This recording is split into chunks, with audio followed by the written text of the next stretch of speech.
आपको अपने weak point पता होने चाहिए, वीक पॉइंट को कैसे इंप्रूव करना है इसका मेथड पता होना चाहिए। इसके लिए सबसे बेस्ट स्ट्रेटजी आपकी मॉक टेस्ट होती है। इससे पहले वाले वीडियोज़ में मैंने आपको बताया कि मॉक टेस्ट को कैसे आप अटेम्प्ट करके बेस्ट आउटपुट कैसे दे सकते हैं मॉक टेस्ट के।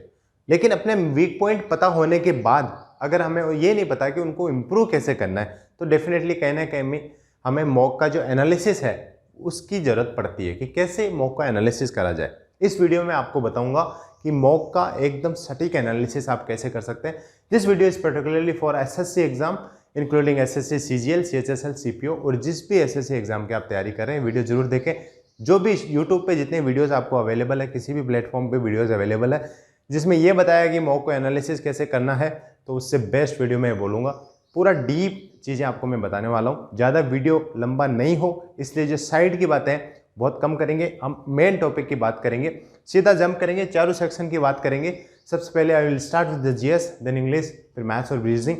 स्टार्ट करते हैं। सबसे पहले मैं जीएस के बारे में बात करूंगा। जीएस को हम दो भागों में बांट के एनालिसिस का डिस्कशन करेंगे, एक स्टैटिक और एक करंट अफेयर्स। देखो आप कोई भी मॉक टेस्ट दे रहे हो, उसका करंट अफेयर एग्जाम में आएगा या नहीं ये कोई गारंटी नहीं है, लेकिन जो मॉक टेस्ट आप दे रहे हो उसमें स्टैटिक पोर्शन वो है, वो डेफिनेटली एग्जाम में आ सकता है, उसके बहुत ज़्यादा चांसेस होते हैं। तो उनको एनालिसिस करने के डिफरेंट तरीके होते हैं। सबसे पहले जो इजी तरीका है वो करंट अफेयर का है, वो मैं आपसे डिस्कस कर लेता हूँ। करंट अफेयर जैसे आप मॉक टेस्ट में देते हो, आपको कोई करंट अफेयर ठीक हुआ है, गलत हुआ है, उसको ऊपर नहीं जाके आपको क्या करना है, सीधा सीधा करंट अफेयर को पढ़ के स्किप करना है। स्किप करना है, बहुत ही रेयर चांसेस में कोई करंट अफेयर ऐसा होगा जिसका आपको डिटेल में एनालिसिस करना है। जैसे मान लो कि कोई स्कीम लॉन्च करी है गवर्नमेंट ने, उसका करंट अफेयर आया, सीधी सीधी डेट पूछ ली उस स्कीम की, किस डेट को या किस सन को, किस ईयर को ये लॉन्च हुई, रिसेंटली किस मंथ्स को, किस मिनिस्टर ने लॉन्च करी, किस मिनिस्टर ने लॉन्च करी, किस मिनिस्ट्री के अंडर ये स्कीम आती है, और इस स्कीम का जो मतलब टारगेट ऑडियंस है वो चिल्ड्रन है, वुमेन्स है, सीनियर सिटीजन्स है, वो इतनी सी डिटेल आप देख सकते हैं। इससे ज़्यादा आपको एनालिसिस नहीं करना है। जितने भी करंट के क्वेश्चन जीएस में आते हैं, आप जो मॉक टेस्ट दे रहे हो उसमें just read and move on, इससे ज़्यादा आपको टाइम वेस्ट नहीं करना है। Now coming to the static part, this is important. देखो आपको जीएस को पढ़ना है, 1-1.5 घंटे आपको पढ़ना होता है जीएस, तो जो इसका एनालिसिस है उसको थोड़ा सा डीप में करें, और जो 1.5 घंटे का टाइम आपने जीएस में डाइवर्ट कर रखा है उसमें से मॉक के एनालिसिस का आधा घंटा आप कम से कम मॉक एनालिसिस में निकालें, जीएस के मॉक एनालिसिस में।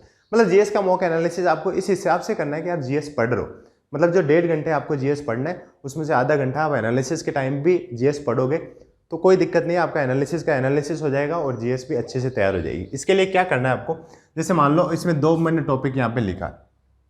पॉलिटी में रेट बहुत फेमस है, आर्टिकल 32 में आता है, सुप्रीम कोर्ट के अंडर रेट होती है।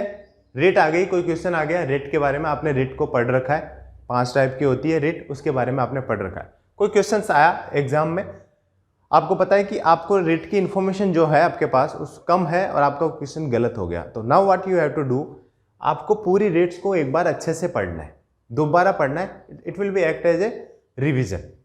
आपको पूरे रेट्स एक बार पढ़ना है। जैसे कोई डिजीज आ गई, जैसे मान लो बायोलॉजी में, बायो में डिजीज के बारे में आ गई कि कौन सी डिजीज वायरस से होती है, प्रोटोजोआ से होती है, बैक्टीरिया से होती है, ये क्वेश्चन आ गया, आपको नहीं पता है इसका, बट ये एक मेजर चंक है आपके सिलेबस का। तो क्या करना है, आपको लूसेंट या जो भी बुक से आप पढ़ रहे हो वो आपको उठानी है और एक बार उसको ग्लैंस ओवर कर लेना है। 5 या 7 मिनट में उसको ग्लैंस ओवर करना है। 25 क्वेश्चन में 3 या 4 क्वेश्चन ऐसे आएंगे जो आपका जो स्टैटिक पोर्शन है वो तैयार करेंगे। जैसे मान लो मुगल डायनेस्टी से कुछ पूछ लिया, अकबर का, शाहजहां का, बाबर का, कुछ भी एक छोटा सा क्वेश्चन पूछ लिया, what you need to do, उसी टाइम लूसेंट उठानी है आपको और उसका जो प्रॉपर मुगल डायनेस्टी पूरा गो थ्रू कर लिया, रिवाइज कर लिया। 5 ईयर प्लान में से कोई क्वेश्चन पूछ लिया आपको कि सेकंड 5 ईयर प्लान में किस मॉडल पे बेस्ड था, फर्स्ट 5 ईयर प्लान किस मॉडल पे बेस्ड था, तो उससे क्या करना है, उसी टाइम 5 ईयर प्लान को उठा के पढ़ लेना है। मतलब डेली मॉक में आपको एक टॉपिक ऐसा उठाना है जो भी मॉक एनालिसिस करो जिसमें आपको पढ़ने का मौका मिले। जैसे मैंने 4-5 एग्जाम्पल बताए, इसके क्वेश्चंस डेफिनेटली मिलते हैं आपको और रियल एग्जाम में भी मिलते हैं। तो जैसे क्वेश्चन आया उसे उठा के उसी टाइम उसकी थ्योरी पढ़ लेनी है, तो वो थ्योरी एज ए रिवीजन आपका हो जाएगा। आपने स्टैटिक पढ़ रखी है तो वो पूरा प्रॉपर पोर्शन आपका रिवीजन हो जाएगा और साथ में उस क्वेश्चन की आपके एनालिसिस भी हो जाएगी। ऐसा वाला एनालिसिस आपका स्टैटिक जीएस में करना है। Now coming to the English. English में 3 पार्ट होते हैं, ग्रामर, वोकैब और कंप्रहेंशन। कंप्रहेंशन की एनालिसिस कुछ नहीं करनी है, जस्ट देखना है आपको कि कौन सा गलत हुआ कौन सा सही हुआ, गलत हुआ तो क्यों हुआ, ये देख के आपको मूव ऑन कर देना है। बाकी जो बड़ा पार्ट है वो होता है ग्रामर और वोकैब। इसकी एरर बुक मैं सजेस्ट करता हूँ, तो एरर बुक आप बना के रखें। अब ग्रामर और वोकैब को कैसे एनालिसिस करना है, ग्रामर का क्वेश्चन है आपका, फिल इन द ब्लैंक हो सकता है, एरर फाइंडिंग का हो सकता है, यही आते हैं ग्रामर में। वो गलत हुआ तो उसमें आपको देखना है सबसे इंपॉर्टेंट चीज़ कि किस टॉपिक से आया है। जब आप टॉपिक आइडेंटिफाई करने लग जाते हो तो इसमें इसका मतलब ये होता है, इट मीन्स कि आपको इंग्लिश समझ में आने लगी है। इसमें वर्ब में गलती है, एडजेक्टिव में गलती है, एडवर्ब में, नाउन, प्रोनाउन, ये बहुत बड़ी कन्फ्यूजन होती है स्पेशली हिंदी मीडियम के स्टूडेंट्स के लिए। मुझे ये पता चलाने में बहुत दिन लग गए थे कि एक्चुअल में नाउन कहाँ आता है, प्रोनाउन कहाँ आता है, वर्ब, एडवर्ब, ये बहुत बड़ा कन्फ्यूजन था मेरे लिए। मे बी आपके लिए नहीं हो, मेरे लिए था। तो मैं सबसे पहले क्या करता था, मुझे शुरू में टॉपिक आइडेंटिफाई करने में दिक्कत होती कि एक्चुअल में यहाँ पे गलती किस वजह से हुई है। वेदर मैं नाउन अच्छे से नहीं कर पाया, प्रोनाउन अच्छे से नहीं कर पाया, वर्ब, एडवर्ब, तो वो वाले टॉपिक आइडेंटिफाई करने स्टार्ट करो और उस टॉपिक में एक्चुअल में रूल पे जाओ कि किस रूल की वजह से आपका गलत हुआ है, किस रूल की वजह से आपका ये गलत हुआ है, किस एक्सेप्शन है तो किस एक्सेप्शन की वजह से हुआ। अगर आपको बुक में नहीं मिला तो आप उस एरर को प्रॉपर, उस रूल को आप एरर बुक में नोट डाउन कर लो। ये 2-4 ही मिलेंगे मॉक में, ज़्यादा आपको लगेगी 25 के 25 ऐसा नहीं होता है। आपके कंपैरिजन में 5 क्वेश्चन तो प्रीलिम्स के वो ही माइनस हो गए, अब रहे 20 क्वेश्चन के, उसमें से बहुत सारी आपकी वोकैब हो जाएगी। कुछ एक्टिव पैसिव डायरेक्ट इनडायरेक्ट कुछ ज़्यादा इंपॉर्टेंट होते नहीं है, ज़्यादा मतलब डिफिकल्ट नहीं होते। तो बाकी ग्रामर के टॉपिक को आपको ऐसे पढ़ना है। ग्रामर उठाओ, ग्रामर बुक तो आपको साथ रखनी है। कुछ रिकमेंडेशन मैं आपको यहाँ पे बता देता हूँ क्या है। एक तो लैपटॉप में रिकमेंड करता हूँ, रिकमेंडिंग है ये, ऐसा नहीं कि लैपटॉप ज़रूरी है, आप मोबाइल में भी मॉक लगा सकते हो, बट लैपटॉप इसलिए कि लैपटॉप थोड़ा सा एक्चुअल एग्जाम के इन्वायरमेंट को आपको सिमुलेट करता है, तो उसी हिसाब से आप लैपटॉप रखोगे तो बेटर है, क्योंकि लैपटॉप की स्क्रीन में आप इजीली मॉक दे पाओगे।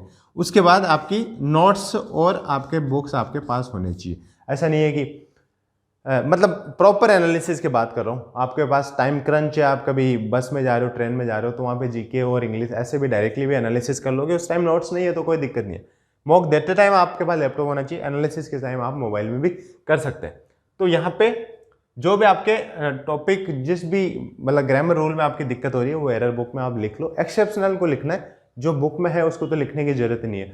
कुछ आपने बुक में पढ़ा है, नाउन पढ़ा है, उसमें से कोई रूल आपको मॉक में देखने को मिला जो बुक में नहीं था, तो उसको एरर बुक में लिखना है, अदरवाइज नहीं लिखना है।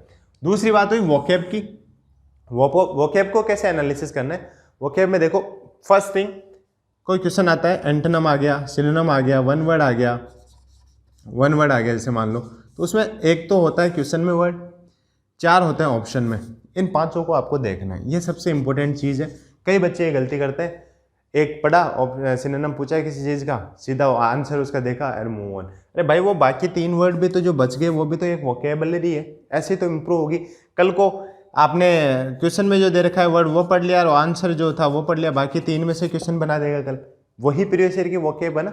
एक्चुअल में तो 5 हुई ना उस क्वेश्चन में वोकैब, आप पढ़ रहे हो 2 कोई, तो बाकी 3 में से भी तो क्वेश्चन बन सकता है। कब कोई इसी में से वापस क्वेश्चन पूछ के फिर से क्वेश्चन बना लेगा। तो 5 क्वेश्चन को सबसे पहले जो 5 ऑप्शन है उनकी वोकैब आपको याद होनी चाहिए। उसके अलावा आप वोकैब की एनालिसिस करते टाइम डिक्शनरी साथ रखो, मैं ऑनलाइन डिक्शनरी रिकमेंड करता हूँ, वो साथ रखो। उसमें आप 5 ऑप्शंस को सर्च करोगे, टॉपिक मतलब जो क्वेश्चन है, जो वोकैब है, जो वर्ड है, 5 को सर्च करो। उसके बाद उनको बुक मार्क करते जाओ। बुक मार्क के लिए ऑफलाइन डिक्शनरी जो भी आपको बेटर लगे आप वो ले सकते हैं, जो भी आप यूज़ कर रहे हो वो उसमें बुक मार्क करते जाओ। बुक मार्क को टाइमली रिवाइज कर लो, 15 दिन 20 दिन में स्क्रॉल कर लो, 10-15 वर्ड आप रिवाइज करते जाओ, तो आपको थोड़ा सा जल्दी याद हो जाएंगे। ये है इंग्लिश का। उसके बाद करता हूँ मैथ्स की बात। मैथ्स में देखो 3-4 गलतियाँ मेनली होती है।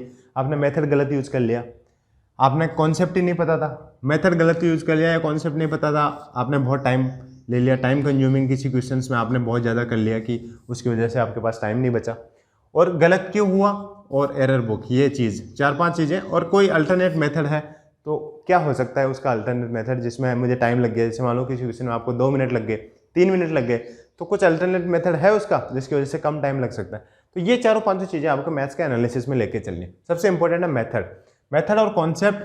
कोई क्वेश्चन आपके पास आया, उसका मेथड या कॉन्सेप्ट आपको पता ही नहीं है तो आपको स्किप करना है। मेथड कॉन्सेप्ट नहीं पता है तो एक अपॉर्चुनिटी है कुछ नया सीखने की। तो जब आप एनालिसिस कर रहे हो तो या तो देखो कि आपके नोट्स और आपने जो जिस कोचिंग से आपने पढ़ा है उसके नोट्स में ये मेथड दिया हुआ था, ये कॉन्सेप्ट दिया हुआ था, नहीं दिया हुआ तो अपनी एरर बुक में उस क्वेश्चन को उतार लो और उस कॉन्सेप्ट को अच्छे से समझ के उस बुक में लिख लो कि ये कॉन्सेप्ट मुझे नया मिला है, ये मेथड मुझे नया मिला है, इससे इस टाइप का क्वेश्चन बन सकता है, अपनी एरर बुक में उतार लो। एरर बुक में वही क्वेश्चन उतारने जो आपको नहीं आते हैं, जो आते हैं किसी वजह से गलती होगी, कैलकुलेशन की वजह से गलती होगी और आपको क्लिक नहीं कर पाया उसकी वजह से गलती होगी, तो उसको एरर बुक में उतारने की कोई मतलब नहीं है। उसके बाद कोई क्वेश्चन टाइम कंज्यूमिंग है, टाइम कंज्यूम कर लिया आपने, ईजी है, आपको आता है या आपको पता है उसका तरीका, लेकिन आपने ज़्यादा टाइम ले लिया। ज़्यादा टाइम का मतलब किसी भी क्वेश्चन में 2.5 मिनट से ज़्यादा अगर मैथ्स में आपको लगते हैं तो वो टाइम कंज्यूमिंग क्वेश्चन मानता हूँ मैं।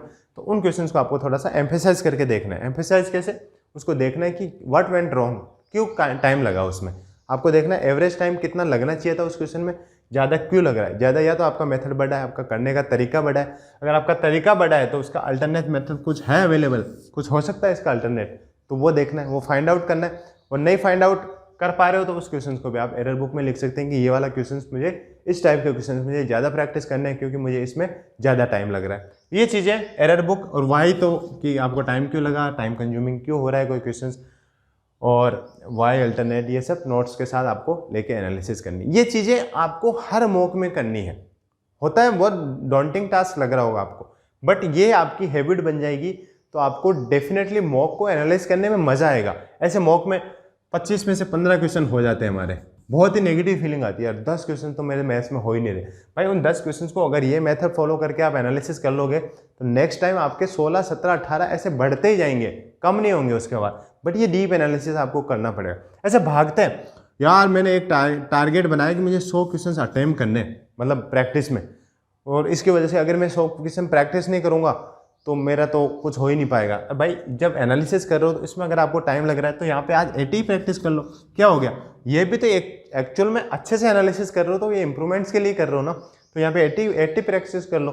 कम टाइम है तो उसको थोड़ा ज़्यादा टाइम दे दिया तो प्रैक्टिस में कम टाइम निकालो, बट ये डीप एनालिसिस जरूरी है आपका स्कोर इंप्रूव करने के लिए। उसके बाद रीजनिंग, सबसे क्विक एनालिसिस रीजनिंग और जीएस का होता है, जैसे आपको पता है। जीएस में तो क्विक है, अगर आप कोई टॉपिक उठा रहे हो, जैसे कोई ऐसा टॉपिक मिल गया जो आपको थोड़ा सा डिटेल में पढ़ना है तो उसमें आप स्टडी करोगे, अदरवाइज एनालिसिस बहुत इजी है।